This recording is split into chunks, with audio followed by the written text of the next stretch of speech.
Action ఏమన్నా మొదలు పెట్టిందా అని అట్లా అనుకోవడానికి ఏం లేదు. మొన్ననే కోర్టు తీర్పు ఇచ్చింది కాబట్టి ఇప్పుడు వెంటనే స్పందించారు. అంటే కసితో ఉన్నారు, కోర్టు తీర్పు ద్వారా ఆగారు ఇప్పటిదాకా. తీర్పు ఎప్పుడైతే వచ్చేసిందో, కొట్టేసిందో వెంటనే ఇప్పుడు ఆవేశంగా వచ్చారు. ఒక 2 రోజులు ఆగి ఉంటే ఇది కవరేజ్ పూర్తయిపోయేది, వరదలు ఇప్పుడు సహాయాలు అన్ని ఇస్తారు అవన్నీ. ఆ తర్వాత ఇది జరిగి ఉండేది. అయితే మేబీ ఒక ఆస్పెక్ట్ అయి ఉండొచ్చును.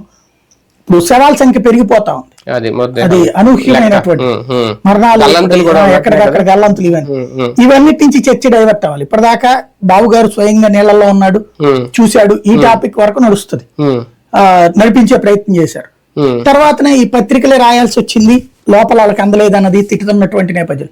ఇప్పుడు స్వయంగా బాబు గారే ఉన్నా కూడా ట్రాక్టర్లలో, ఆటోల్లో ఎందుకు వెళ్ళిపోతున్నారు జనం, అక్కడ ఉండలేమని స్వయంగా ఇవన్నీ చేస్తున్నా కూడా మనోధైర్యాన్ని ఇవ్వలేకపోయాం మనం.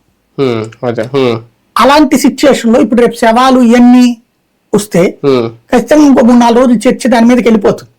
అక్కడ శవం దొరికింది, ఇక్కడ దొరికింది, వాళ్ళంట వీళ్ళంట, ఇది ఎట్లా కొట్టుకుపోయారు, ఏం చేశారు, ఇదంతా కూడా ఎన్డీఆర్ఎఫ్ ఉండి, ఎస్డీఆర్ఎఫ్ ఉండి, ఫైర్ డిపార్ట్మెంట్ ఉండి, స్వయంగా చంద్రబాబు గారు 5 రోజుల నుండి తిరుగుతారు, తిండి లేక చచ్చిపోయిన వాళ్ళు ఎవరు, నీళ్లు లేక చచ్చిపోయిన వాళ్ళు ఎవరు, ఇదంతా వస్తుంది తెర మీద.